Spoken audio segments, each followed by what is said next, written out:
I've never actually had Pepsi. What is it, Pepsi Zero? You were never. Did you ever drink soda as a kid? Yeah, No? I did. And then I had a bunch of cavities, so I kind of slowly stopped. Yeah, so. So my grandmother was Pepsi glass bottles. Yeah. So growing up, you just get addicted to that, and then my wife, and when I met my wife, she was a Diet Coke person, so I switched over. But then when they introduced the zero sugar version, which is like Coke Zero, Yeah. I was like, oh, and this tastes most like Pepsi, so I'm getting it without the sugar. Well, that's my favorite part of this show is because I always drink with the guests once. And so my favorite was I had Richard O'Connor. He's the CEO of B2B Marketing. I've told this story before, but he's like a proper Englishman, and I'm over in London, and he showed me the proper way to make a English breakfast tea. And so I just get all these fun experiences, whether it's Moscow Mules or Pepsi Zero or yeah, it's fun British when we go to the teas. grocery store because my wife will buy the Diet Coke and then I'm following it up with the Pepsi Zero Sugar, and the cashiers just look at us going, oh, you're a Pepsi Coke turmoil fan. at home. Okay, stop. It's not that bad. So Right. I was asking you right before this, though, in terms of you have this journalist background, but now you work in an IT media company. Yeah. How'd you get that domain expertise? How'd you learn the technical side of what you cover now? So after working in newspapers for a number of years, I went for a couple of different places, became an editor, did graphics for a while, and ended up in Fitchburg, which everyone thinks I say Pittsburgh, but there's a city up in central Mass called Fitchburg, and redesigned their newspaper. And one of the editors I had who was helping me do that got a job at Computer World on the copy desk. And so after a layoff at that newspaper, he called me up and said, oh, hey, they're looking for a copy editor. So I joined the copy desk for Computer World.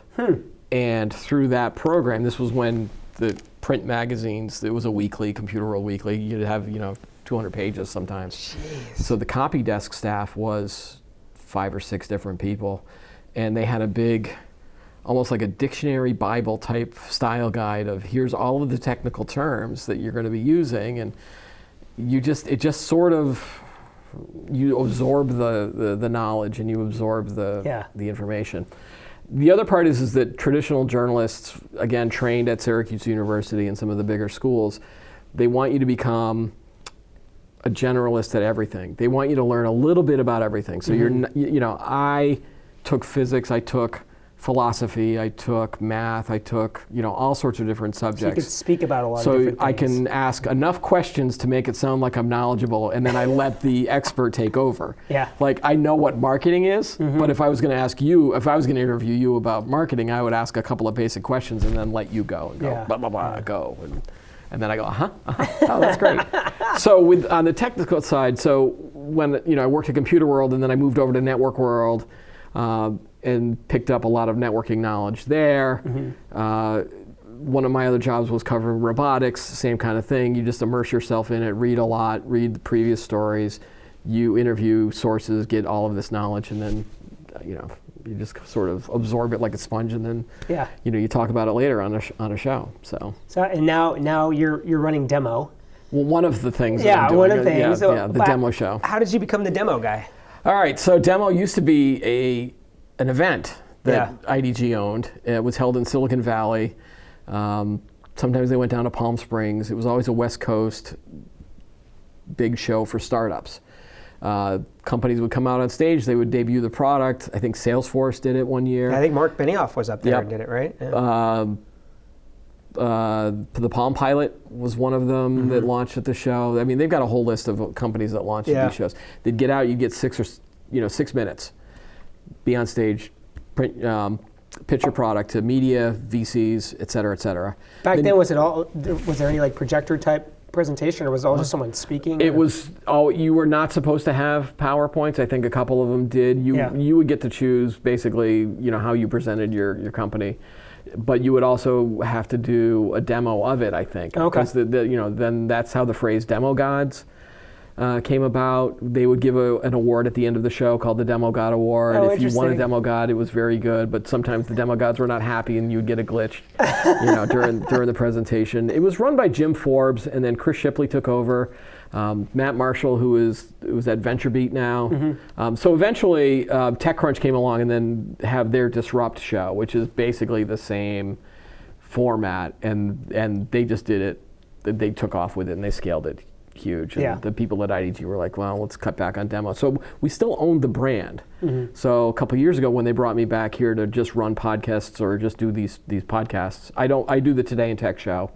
And they said, well, we've got this demo brand. Why don't we, there was an idea that was mulling around. Why don't we have companies come in and demonstrate instead of on stage or at an event, they'll just do it in the studio and we'll give them, so we came up with a format. We do a quick little interview before we get to the demo, and then they have 6 to 7 minutes. I don't have a stopwatch or a timer or anything like that, because we tried that, and it was disaster. Like the guy was like looking at the clock like this, and it was like, all right, just. No, it's cool, because it's a lot more relaxed than being on stage in front of 1,000 people. No, so you let me sit in on the one earlier you did with Cohesivity, and that was cool. It was actually my first time watching demo, because I could have like prepped and watched a bunch of videos, but I wanted to experience it live. And it was cool. It was probably like what, 10 to 15 minutes or something. Yeah, and, our goal is to get in that 9 to 15 minute sweet spot. It was great until your phone went off. Oh my God, I know. So like, yeah.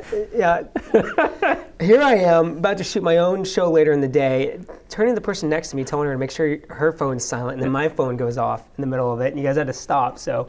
That's Talk about embarrassing. No. These things happen during production stuff. We're not too strict about a lot of that. So stuff. how often are you filming these, and then what's the purpose? Like, how does it serve the audience? So it serves the audience by giving them a chance to see products in a I don't want to say non-marketing way, but what we found with a lot of the companies is that they will produce animated videos trying to explain what their products are. And in the enterprise space, you get a lot of animated explainer type things that don't really explain what the software is or what it does or what the purpose is. So we go in, the reason we ask the same 4 questions is, what are you showing us? Why is it important? Like, why should someone care about this? Who is it aimed at? And again, in an enterprise, it can be the CIOs, it can be your security people, it can be a developer. We want to set the table to say, this is who will benefit from this. And then give me the sales pitch of why why this product is better than all of your competitors. And then tell us what would they be doing if they didn't have your product. Could be an Excel spreadsheet. It could be a stack of papers. It could be 6 dashboards are combined into one. It could be our product is 5 times faster than everybody else. And so the fortunate part for us was this came out, we started this right at the time that generative AI was starting to take off. And so we started thinking about this in 2023 as we were covering generative AI on Today in Tech and have a bunch of shows there talking the big picture. But we were like, why don't we use the demo brand and have companies come in and just demonstrate this? So probably we did a pilot that worked out well, and we started reaching out to other companies come in, especially in the Boston area, because we wanted them to come to the studio. Yeah. Because you do a lot of them in person, right? We do all of them in person. Okay. There's a free tier, and then there's the sponsored tier. Sponsored tier has more options for shooting in San Francisco or virtual options or London. We've got. No one's picked on London yet, but we're ready if someone does want to buy a London sponsorship for shooting out there. So the only thing that someone would have to pay for was to get someone to come here. To the Needham studios. Yeah, because I think the Cohesivity guy came from the West Coast. Yeah, for this today. yeah. Are they mostly? So I know he was kind of a technical guy. Like he said, he did sales in the past, but he clearly knew the technical side of it. What's the typical person coming on your show giving the demo?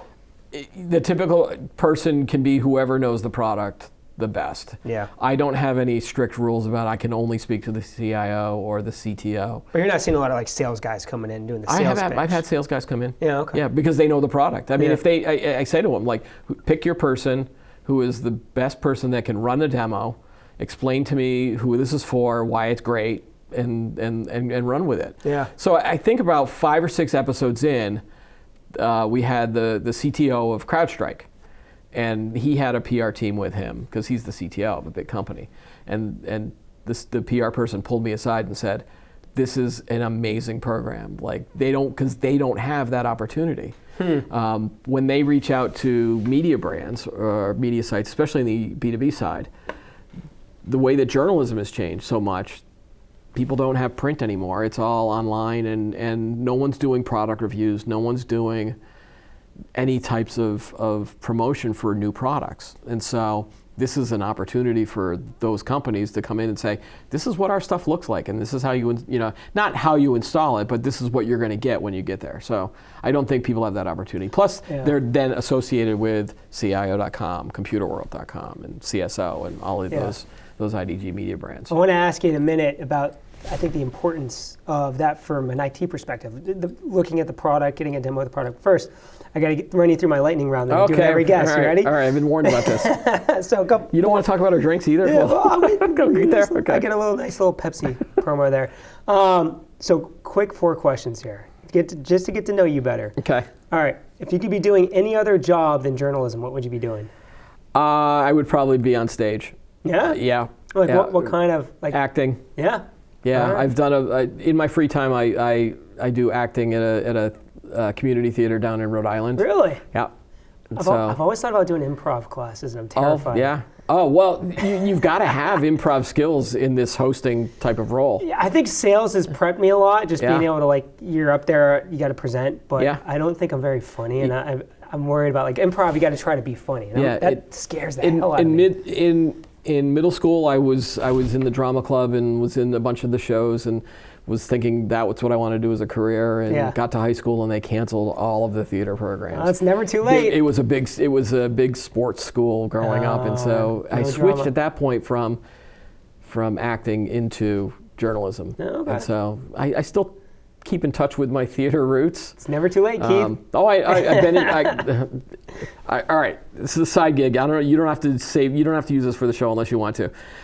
My daughter, who is she's now in her first year of college, is actually pursuing acting as a career. Oh wow! So she, from the age of 3, she knew what she wanted to do. Yeah. So she's been so she got connected to this theater because she was in a production of A Christmas Carol.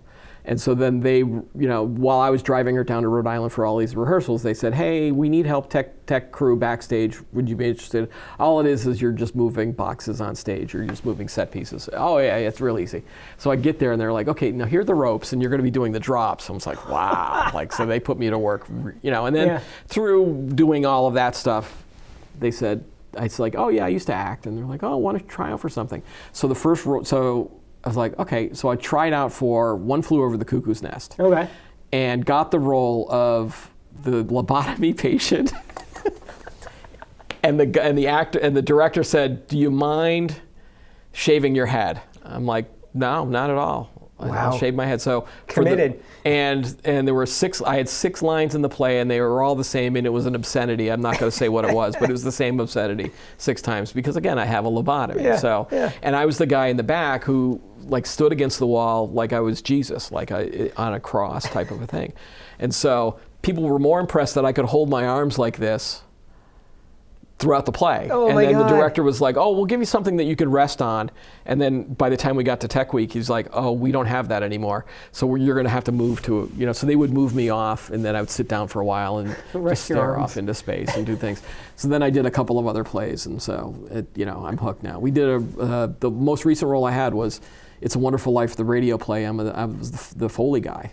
And then they gave me the role of the announcer for the radio play. Okay. So I had to memorize a lot more monologues, but it's the same thing I do here. Well, you're moving up from lobotomy to get some more lines. But improv is a very important skill. It's I'll report back. Always agree with your person. Just say yes and. That's your first rule of improv. All right. And you don't have to be funny. That's another thing. For improv, you don't have to be funny. You don't have to be funny. You just have to keep the scene moving. We'll see. All right, next question. This is a really slow lightning round, Rick. No, sorry. It's great. Well, I always joke about that. It always takes me forever to get through it, but that's a good thing, Yeah, okay. I know we're drinking Pepsi Zero, but what's your favorite morning drink of choice? It could also be Pepsi Zero. It's the Pepsi Zero. All right. Yeah, all right. Sorry. I thought this was an interesting one for you because you've seen so many, and it doesn't have to be IT related. It could be personal, but your favorite AI tool or Gen AI tool. What are you using out there that you just love? I love the image generation tools, so DALL-E and Midjourney. A lot of the ones that you just type in a prompt and it'll generate something interesting. Yeah. I continually try to get it to try to redraw me as a Pixar person. Really? So I've got a whole bunch of things that I printed out. So I like those tools for what we do here. Yeah. I've used this tool called Opus Pro that creates YouTube shorts and captioning a lot quicker than I would have been able to do it with. Interesting. Yeah, so that's a really cool tool, Cool. Opus Clip. All right, last question. What's the last show you watched, at least that you liked? The last show I watched was last night. I watched, we've been doing a rewatch of It's Always Sunny in Philadelphia. Oh, it's a great show. But my son and I, we also watched Arrested Development and Community.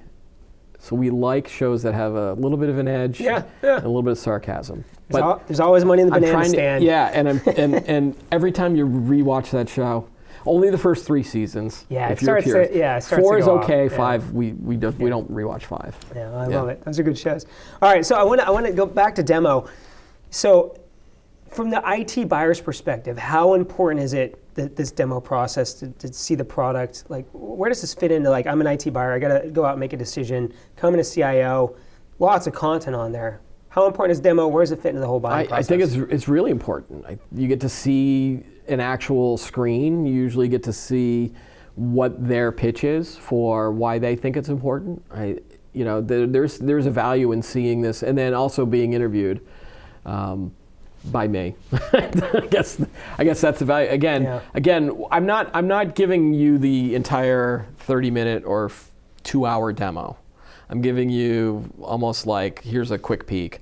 And my goal with the guests on the show is get to that point where they go, all right, if someone's interested in this, where do they go for more information? Get the how do you get the free trial? So it's almost like we're leading them towards that connection between I guess like a salesperson and in 30 minutes you could watch 2 or 3 demos. Yeah, third-party validation. Figure out which one you want to go get more information on. Right? I mean, there's so many products out there. I mean, there's so many startups, and we have over there. We have our little wall that shows the stickers of all the companies. And so what we've been finding out lately is that someone will come in and go, oh yeah, they're our competitor. So I was happy that there are companies that are now competing with each other. And then they're like, oh yeah, we partner with them, we work with them.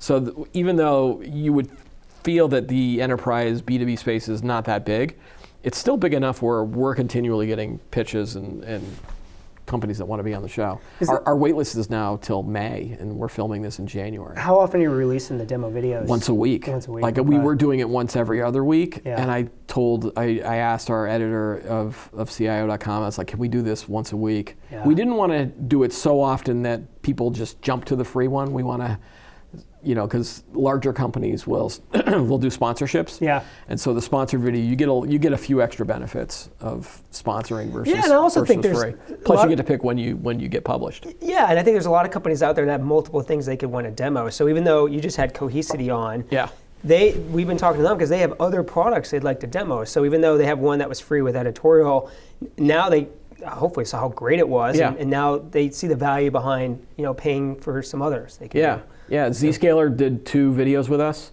2 different, when they do multiple episodes, we do ask that you have a separate product. So it's not like, all right, here's product A, and then here are 3 more features from product A. We're like, no, you have to do a separate product. So we've got a couple coming up with the same thing. We've got 2 different products from a big vendor. So yeah, very cool. Yeah. So obviously Gen AI is a lot of what people are talking about, or AI.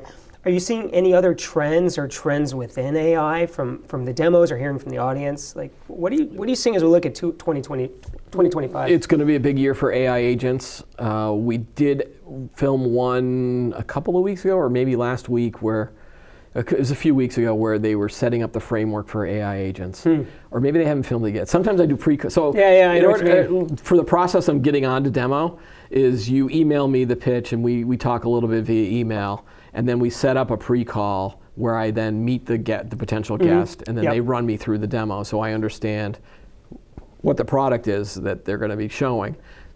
And then I help them out with, okay, maybe you want to do this use case, or that's a little too long, let's shorten that up. Yeah.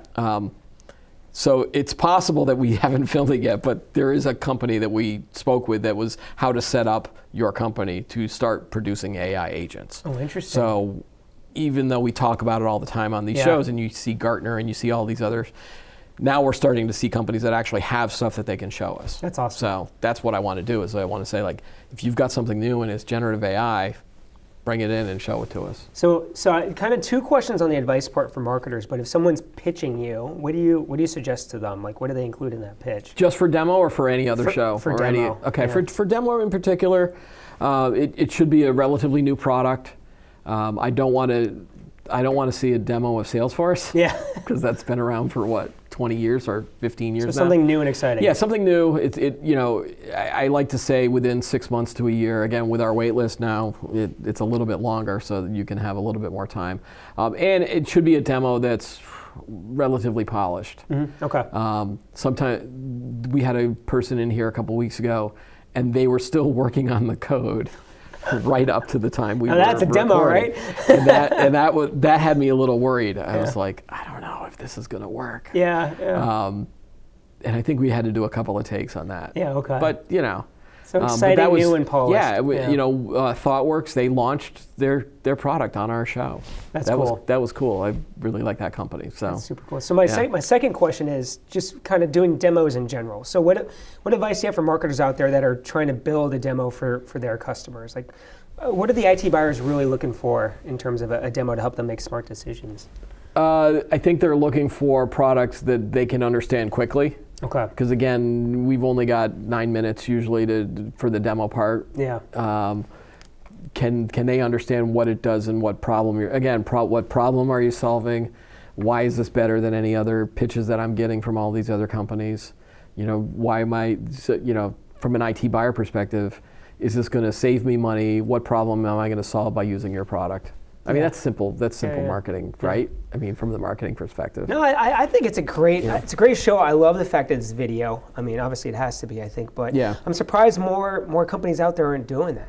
I mean, well, I think the reason is not a lot of people know about us yet. Yeah.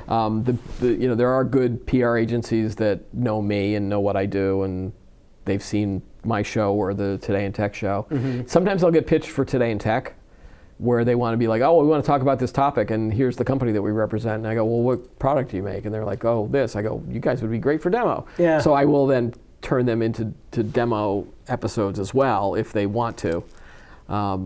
So it's more about just the exposure of, there's probably not a lot of people that know about us as popular as we are. I forgot what your original question was. I'm sorry. No, it's all right. I'm just surprised more, like just thinking about IDG or Foundry's competitors. Like why aren't more people? Oh, why aren't more people doing shows like this? Yeah, I don't know. Just producing content. I hope they don't, because we would have competition. Well, I mean, I think that's one of the things I think Foundry's done very well with our brands. It's kind of been at the forefront of what I think IT buyers need in the market, right? Yeah. And that's why we still have a really strong events business, because IT buyers need to go meet people, their peers face to face, and talk to customers and their vendors. And so I think we've always been good at that. But it always surprises me, like some of our competitors aren't doing this or not providing product-specific content. Yeah, so. Yeah, and that's what the person from CrowdStrike said to me was they had no other opportunities. Yeah. And so as soon as they heard about us or saw one of these episodes, they were like, oh, we should do this. And, they're like, yeah, you should. And you're pretty good at it. So do you, with your journalist background, have you been on camera a lot? Is this a new experience for you? Or? No. I mean, I've been on camera probably since 2007 in a variety of different. I used to have a show called The Cool Tools Show where we would do, I was a consumer tech writer, and we would do videos. They were dumb. And if you really, really, really want to dig through YouTube, there are some old videos of me still on YouTube. I'm taking a note of that. Dig through YouTube. There's some really good ones. And again, the theater background, the improv background. I've never been embarrassed to be on stage or anything like that. So, I've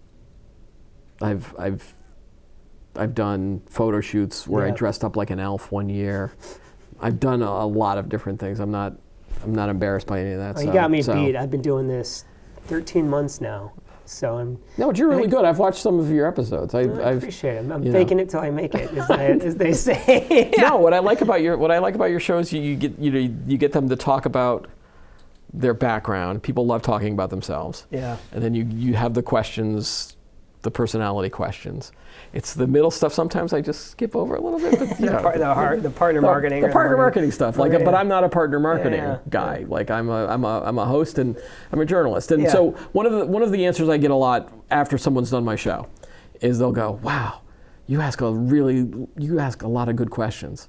Or sometimes someone will say on camera, they'll be like, "Oh, it's a great question, Keith," and that gives me that little boost of dopamine. And I know it's a little trick that people use if you're asking a question and you don't know the answer immediately, go, "Oh, Rick, that's a really good question, Rick," and that gives your brain time to start your answer. Right. But I still like the little ego boost. I know it's a good question. I've been doing this for a number of years. I know how to turn your dial now, Keith. And I know how to ask questions. Even when I was a print reporter. You go to a press conference, you just start asking questions. You just have to, that's what you're there to do. So I know I asked you earlier in terms of the fun question, what would you rather be doing? But in terms of doing this, like, what do you like most about what it is you are doing? This is like being on camera and talking to people is my favorite part of my day. Yeah. It's finding out someone or learning information of and this is a horrible way to say it, like it's learning about a topic from an expert who's smarter than me. So there's a lot of people I've interviewed on Today in Tech that just are really, really smart people. Yeah, The guy from Deloitte, Mike Bechtel is amazing. I just met the chief economic opportunity officer for LinkedIn. Oh, wow. He used to be an Obama speechwriter. Like he's a really good interview. Yeah. And then even the people that come in for demo, I'm super impressed with their ability to explain the product and give a demo. I've not yet. There's only been a couple of people that have come in that have been really nervous. But again, if you're giving product demos, if you're a product manager, you do this on a regular basis, you're going to be good at it. You're going to give the demo. But they like hearing that validation too, that you're giving value to people. No, I got to say, I like the same thing. I mean, probably not as much as being on camera, but just the learning from really smart people. Like I've been able to talk to so many people that have done great things, and I just learn a lot. And that's like been my thing with the show. Is like I've been doing this for 20 years in terms of sitting down with really smart people and learning a lot. And now I get to share it with people. So that was kind of my goal with all this. Is like I just wish I could record these conversations and share it out. And now I can. So it's been fun. So I want to ask you one more thing about just the demos in general, because I know a lot of marketers listen to this show. Thinking through if I'm giving a demo or designing a demo, how do I balance telling a great story from a marketing standpoint versus focusing on product features and functionality? Yeah, okay, great. What's the balance there? That's a great question, Rick. I feel better about myself already. I think you would ask me this before, so that's also the value of a good interviewer. Is if you don't get the answer you want, just ask the question again. What I tell people is that I prefer to have a demo where you're giving me a use case or you're giving an example and you're showing how your product solves the problem. And I will tell people on the pre-calls now, don't just show me a list of features. Yeah. So the one that you watched today, for example, the demo part, he typed in a question and got an answer. So he was like, so I'm an IT guy and my boss is asking me to present this meeting on this data breach, and so he typed that in and he got the answer. And that's all I think that they needed to see. He could have gone into the infrastructure behind it, and you would have seen trees and all sorts of code. It's like, I'm not interested in that. Just show me the result. One of the best ones, I've had two great examples. One was from Amelia. They were doing voice translation via AI, and their demo was a fast food example. And so they had on the screen, he just said, hey, I want to order 2 cheeseburgers, and I want, on one of them, no onions. And you would watch on the screen as the AI listened to the voice and translated it and corrected the order. Wow. I mean, that was amazing. So again, they do all sorts of voice AI translation for a lot of different things. Yeah. But that example was a great one. The other one was a generative AI chatbot, and they set up a fake company, but they're like, okay, so you're a customer service rep, and here's a watch that someone has bought, and they're contacting customer service, and we're going to solve this problem for them using the chatbot, but also as a live customer service agent. Again, their product did a lot of other things, but they picked a specific example. Yeah, I like the use case example. Yeah. I think that's very helpful for marketers thinking out. You hear about product journeys and Yeah. things like that. if you've got 7 minutes, take me through here's the problem, here's how we solve it, and this is why you should buy it. Very cool. Yeah. Very cool. How do you see demo evolving, if it does evolve at all? Is it going to change in 2025, or have we figured out the format and this is it and we're sticking to it? I like the format we have. If people start getting sick of it, or they don't like it, or they want to change it, we might. But again, we're 15 minutes is our top limit for demos. I think people get bored after that. Yeah. Seeing a product demo. We are thinking about working with the events crew.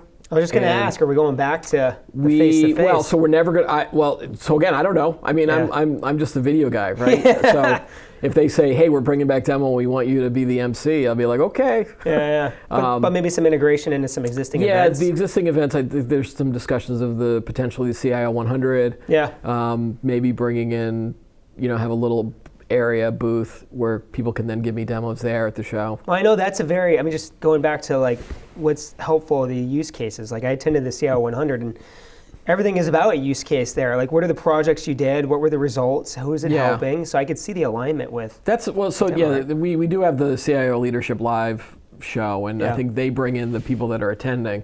But there are companies that go to the CIO 100, and I think there's an expo hall.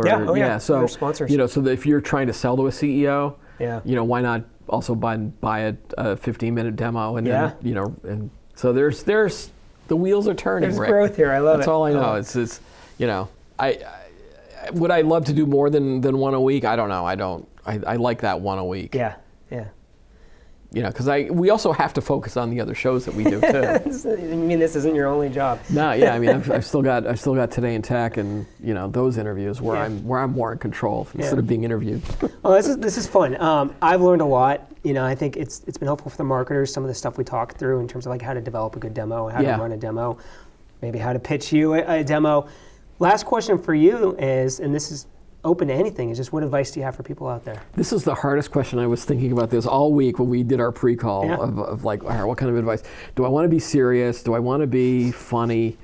I think the biggest advice, is it advice for marketers or just advice in general? It's really up to me. It's up to you. Don't take yourself so seriously. I think I tend to meet a lot of people that take themselves too seriously, and so I try to make people laugh when I can. Oh, it's funny because I had a guest earlier today, and his advice was just have fun and kind of enjoy the little things, and so I think that goes hand in hand, right? If you take yourself too seriously, I don't think you're having any fun. I took myself too seriously in my 20s. Yeah, I was going to be, the king of the world and write for the New York Times, and then I was like, and then after working 70-hour weeks at a newspaper, you're like, this can't be what life is about. And then I met my wife, and I was like, oh, my priorities have changed. And then we had kids, and then my priorities changed again. Yeah. So, life will throw you enough curveballs. So just go with it. Cheers to not taking yourself too seriously. All right. Thanks for coming on, Keith. All right. You're welcome. Thanks, Rick.